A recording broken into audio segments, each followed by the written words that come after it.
Hi, this is Erin from Blossy Bee. Welcome to my channel. The plan for this video is to start creating some mini art pieces using easy techniques and low-cost materials, including timber shapes, nail polish, paint, silicone stamps and watercolour pencils. I'm sharing this with you over 3 videos. The first 2 are recorded in real time and I'm going to be chatting with you just as if we were sitting together crafting. This first part is all about laying down the foundations. So after the video on nail foils, I got some really lovely feedback and comments about my organisation and how I have things stored. So I thought I'll show you today. This is one of my many boxes of nail polishes, and I use nail polishes for everything except polishing nails, and I either get them from chemists or pharmacies when they're, like $1 or $2 each, or I've had some given to me by parents at the school for different craft projects.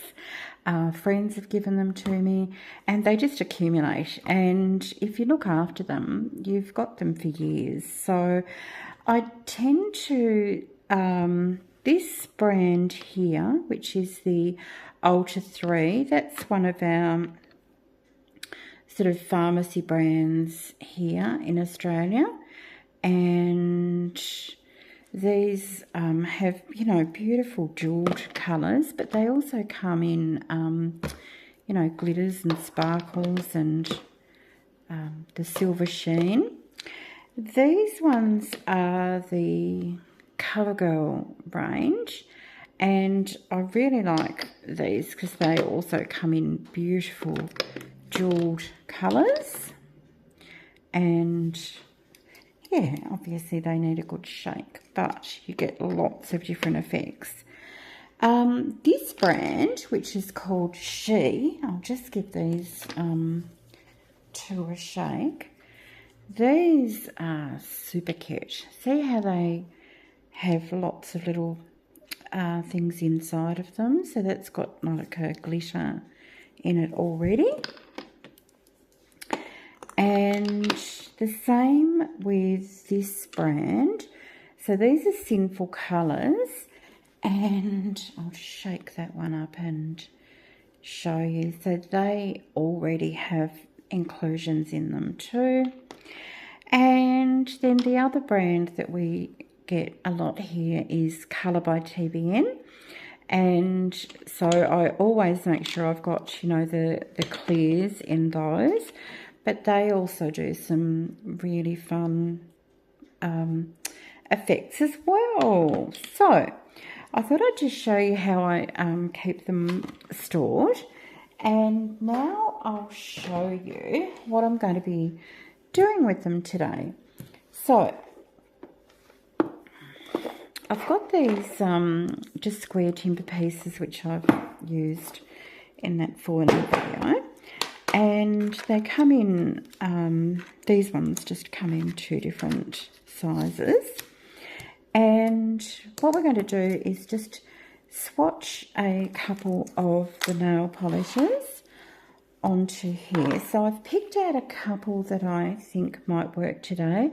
This one is a Revlon, a beautiful pale green.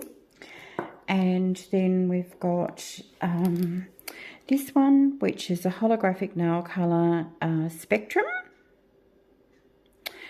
and same brand Envy, and then a colour by TBN, which is sort of this pale colour. So I thought I'd swatch those ones out first of all, and I'm just going to pop a piece of tissue under here. And of course, if your nail polishes are drying up, all you need to do is to add a little bit of acetone to them, and then they sort of come back as good as new. All right, well, the first one is Alter Envy. So I'll just give this one a little swipe across here. And I love that so much. That is just such a pretty colour. So the reason I'm doing this is for the project that I have in mind. I'd prefer not to go straight on to natural wood, and I'll show you why. But I just want to investigate and see whether the nail polishes make it look a little bit too, not as natural as the wood. So this one's the holographic nail colour in Spectrum. And we'll just do a swatch of that one as well. And of course that one's going to be difficult to see because of the inherent nature of it. But I think, yep, you can see that bit of a flash there. Then this is Jaded in the Revlon, which is just the most gorgeous sort of pale green. And I'll just swatch that one across. And that's probably not my favourite so far. I think the colour's very pretty, and I have used this before, but it is one of those colours that you probably need to do at least 2 layers. And to be fair, this is not what they're designed for, so none of this is a reflection on the brand. And so this one is Colour by TBN, and even though it's called Colour, the colour is a mystery. The name of the colour is a mystery. So it's just Colour. And I'm looking at that and I'm thinking that could be just a little bit too neutral. But I'll hold it up so we can see. There we go. So I think, look, I could try that one. It's a very natural sort of a colour. I don't mind that. I'm really loving that first one, which is the Envy. And the holographic, just not sure about that one. So I might do I might discount at this stage, vote them off the island, so to speak, the Colour Spectrum one and the Jaded one. And I'm going to go ahead then and paint 2 of the pieces. So I'll leave that there. So I'm going to take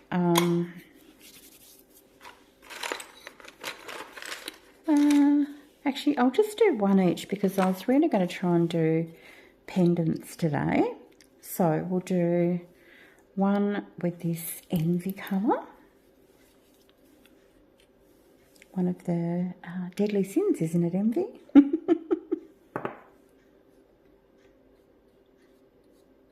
And that's going on really nicely. Now, I haven't sanded these or anything. I'm sure you could put a lot of effort into prepping these to get a better result. But I've noticed that quite a lot of people, including myself to some extent, just don't have access to a lot of different, you know, more expensive crafting materials. And, you know, sometimes it's nice to remember how to craft on a budget, or to be able to use up items that have limited value in other ways. So old nail polish is not really terribly handy thing to have laying around if you've just got bottles and bottles and bottles of it and you're not using it. So I've been thinking more and more to show you a lot of the crafts that I do where I just use items sort of from that I might have had for ages, or that, you know, I might have bought and thought, oh, yes, I'll do that, and I've never got it out again. I'm sure we're all similar to that. And, yeah, so I thought today I'd show you a combination of a couple of things that are not expensive and that hopefully can have quite an effective result. So this one's going on really well. It's not giving a lot of colour, which is good for me because I wanted a fairly neutral background. As much as I love that envy, I am slightly concerned that it might be a little bit dark for what I have planned. So that's gone on really nicely. And then I'm just sitting here, and that holographic spectrum one is just calling my name. Are you feeling me? It's sometimes you just think you've got to give things a go. So this one almost looks like it's disappeared compared to that colour. So what I'm getting out of this is I'm getting a sort of a more waterproof substrate. So I'm getting something that's not going to soak up water as easily. Okay, so we'll do this one.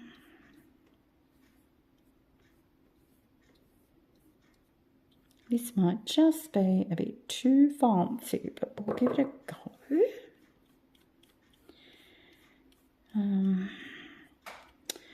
feel like it's getting towards the end of winter now in Tasmania. It is not a bad day today at all. I can see blue skies and I can see some cute little clouds and no wind, no rain. It's really lovely. Okay, so we've got those three ready.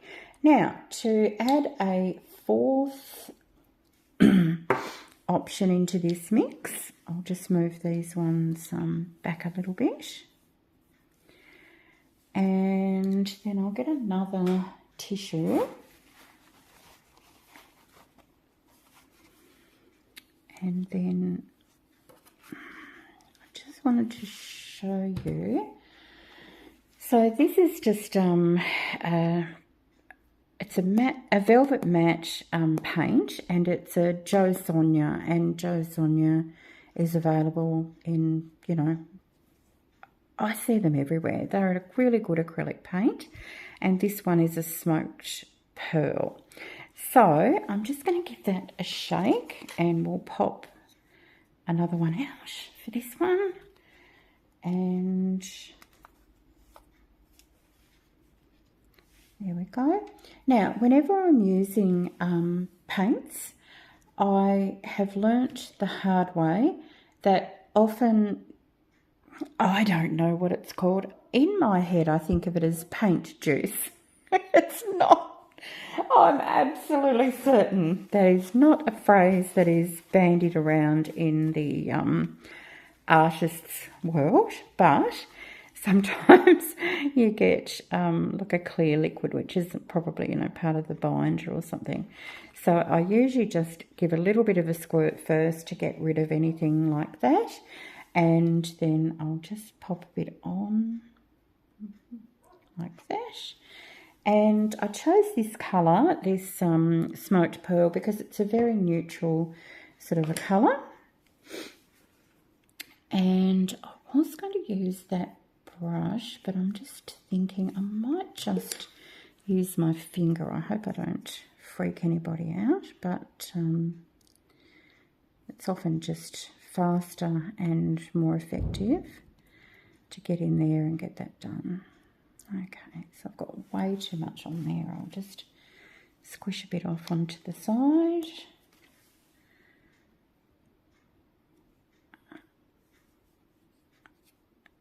Yeah. There we go. So the beauty of this is that it doesn't matter if we get bits on the side, because my intention is to embellish the sides, or to, you know, decorate them a little bit as well. Just get a watercloth and wipe that off. And then the last surface I was going to try is a gel matte gel, and it's in acrylic as well. And the idea with these is that it's something you can actually mix with other colours, and it increases the transparency and the strength. It doesn't change the actual texture, and when it's dry, it's actually translucent. So I can't believe I just did that. Gosh. Again, are you yelling at me? Like,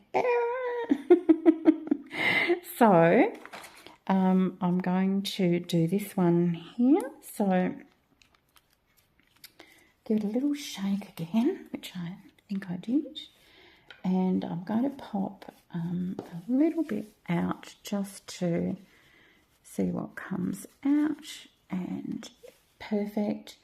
And then again, I'm just going to pop a little tiny bit onto here. And then I'll rub that in with my finger. So this will give us 6 different options, 6 being just untreated wood. Okay, none of this will take very long to dry at all. So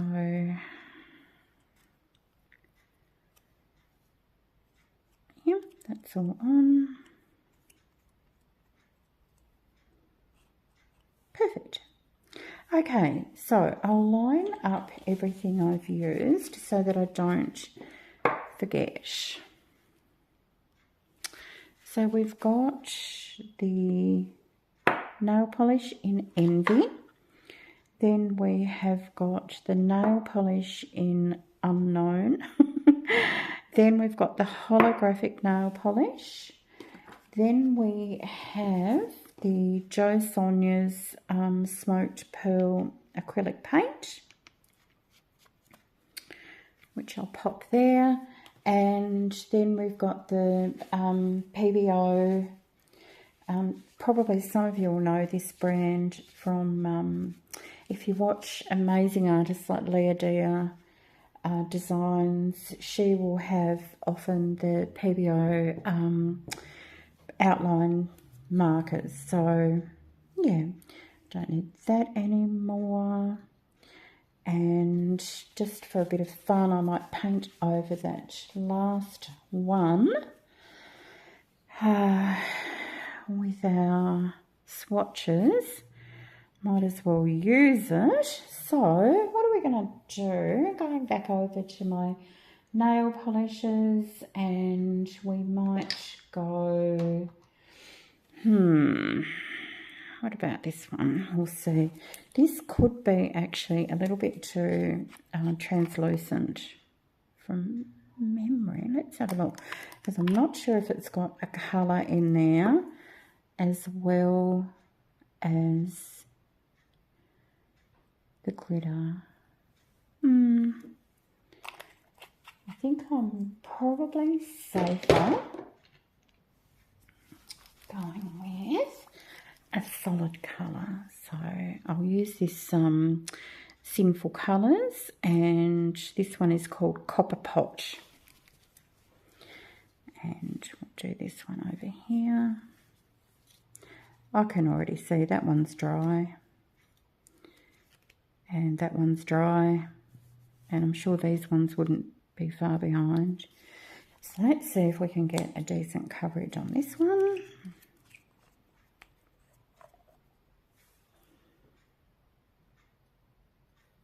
Now, of course, if you would like, if you're going to make a piece that's got a front and a back, you just want to make extra sure that they're dry.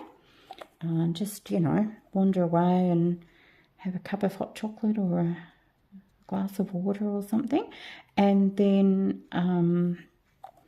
you don't have to worry at all when you turn it over that it will potentially transfer onto your surface. So